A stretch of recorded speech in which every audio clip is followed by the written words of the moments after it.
Thanks for tuning into the Loss Prevention News Network. I'm Joe LaRocca, and I'm here with our special guest, Karl Langhorst with ALTO US. Karl, thanks for joining us. Good to be here, Joe. So, Karl, for those of you that do not know, former leader of loss prevention with Kroger, spent years in the industry on both the retail, National Retail Federation's Advisory Council, one of the members of the group that Bob Maracca and Dan Faculty were just talking about, but also a partner in many aspects of the industry, areas of organized retail crime, emergency management, business continuity, especially down in the Southeast, Southwest, and also just as a general business partner when we talk about legislative matters and the issues going on around the industry. So there's nobody better to talk about the partnership with ALTO US and the work that you're doing with retailers in California, my hometown, my home state.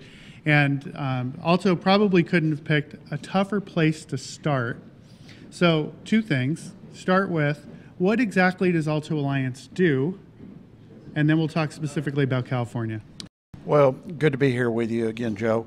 So ALTO US is very much an innovative solution that's new to the U.S., but very well established both in Latin America and now in Spain. And it's an innovative solution that targets breaking the cycle of recidivist retail crime that we so often see here in the U.S. And I'm sure my industry peers as well as law enforcement can understand and agree that we continue to see an increase in that type of crime.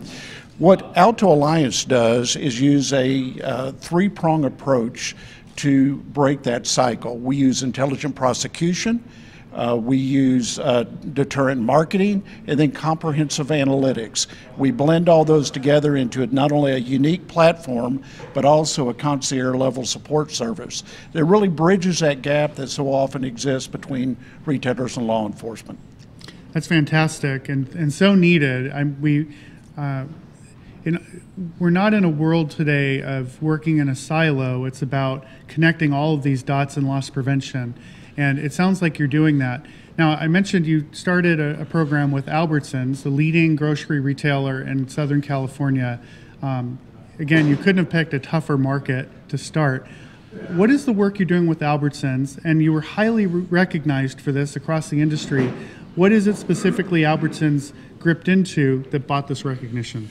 Yeah, and back to your comment, it is a tough market, and it's not necessarily that we picked a market, the market picked us. When we first launched Alliance, we started talking to law enforcement and prosecutors, and we were met with overwhelming interest by law enforcement and the prosecutors in the LA market. They were begging for us to come into it because they really are seeing that increase in retail crime. They really do want to partner with retailers.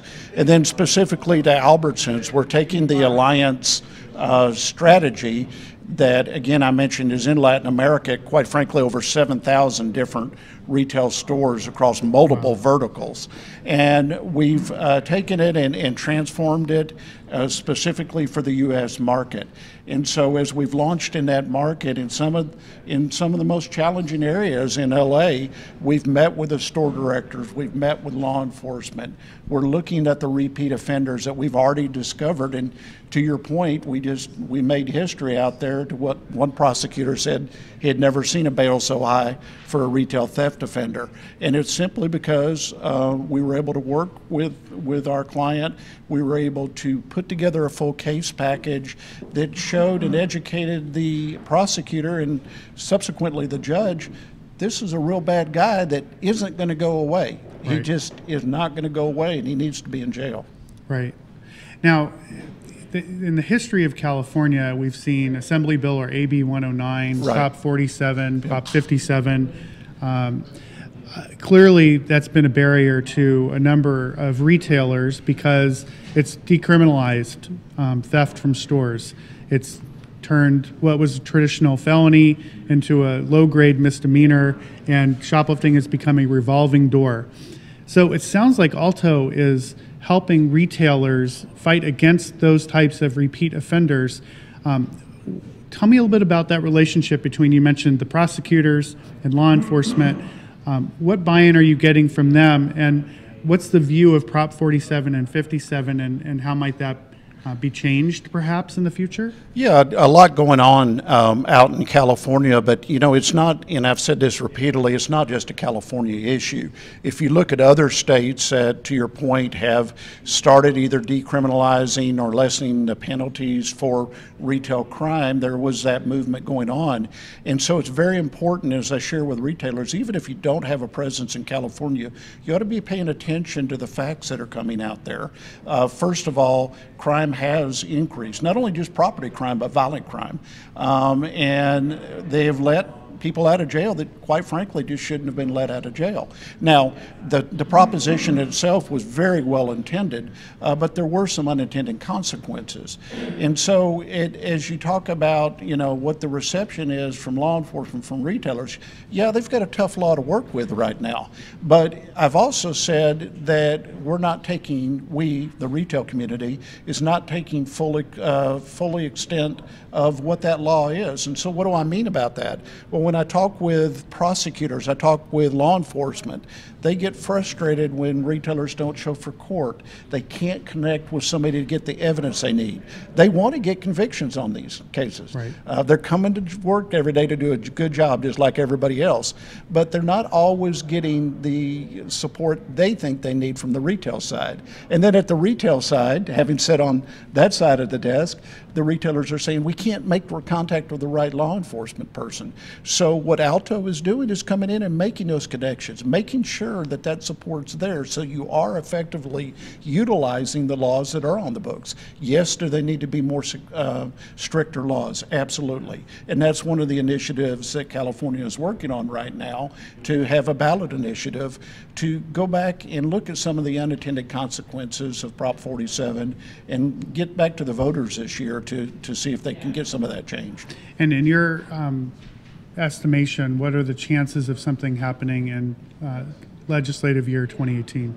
Well, I think from the feedback that I'm getting from the people that are driving this is going to be a ballot initiative. So what they're focused on right now, in fact, they just launched last week, is getting the signatures from the citizens. So this won't be going through the legislator per se, as I understand it. It will be a ballot initiative. Once they get it, the signatures needed, they'll be able to get it certified and then on to the ballot for the voters this fall. Okay, so somebody would go to the website, which is? Well, they can go to ALTO US and look at it, but it's also keepscaliforniasafe.org, I believe, okay, that they can look at. And on the website, there's a blue box that says, get your petitions. Absolutely. You can download petitions. Here's my appeal to retailers. We employ 1/4 of the U.S. population in our industry. I'm not saying leverage your company resources, but what I am saying is that 1/4 of the U.S. population inherently cares about this issue. We care about it for our jobs, we care about it for safety, we care about it for the profitability of our company, and retailers are in every community around the state and in a great position to download the ballots, go out in the parking lot, in the mall, in other schools and other places to get the signatures to put this initiative on the ballot. Agree? Agree. One of the other issues we commonly run up against in California, and this is the national epidemic of opioid use. Absolutely. As you travel the country and you talk to your law enforcement partners and others, what impact are these programs? You know, you heard the president a few weeks ago say that it's a national emergency in the opioid epidemic. Certainly retailers are suffering record losses now, and we see some direct connections there. What other things are driving this problem that we're seeing with high retail thefts and high violence that we can address and tackle? Well, I think you bring up a good point. The drug epidemic, opioids specifically, is certainly a national crisis. And to your point, it's becoming more and more violent for our associates, for our customers, as I told Gus earlier, in our first responders as well. And the individuals that are out there stealing, you've been in this business a long time. I've been in this business a long time. I've only been, I'm 5 years. Yeah, you're five 25 2 years, I'm only but 20 so I'll something. take my 30-something years catching shoplifters when I was 18, 40 years. Oh my goodness, I'm old. You know, the people in the store stealing now are not the same people that I dealt with years and years ago. And I was a police officer then. They are much, much more dangerous. And so it's all the more important that we figure out a way to keep those people that are truly dangerous, off the streets. Right. This is the problem. I frame it up for law enforcement by saying your wife, your spouse, your children, your cousins, your neighbors are working in retail stores across the country. Yep. We don't want to see community shopping areas devolve into places of violence or chaos with verbal or physical abuse taking place during the shoplifting cases. So it's in part tough on crime, but it's really about prevention, and it's about getting the trouble out of our stores and malls. So tell me a little bit about the company now as you set your sights on other places. How do retailers learn more about the company, learn more about the work that you're doing, and get in touch with you?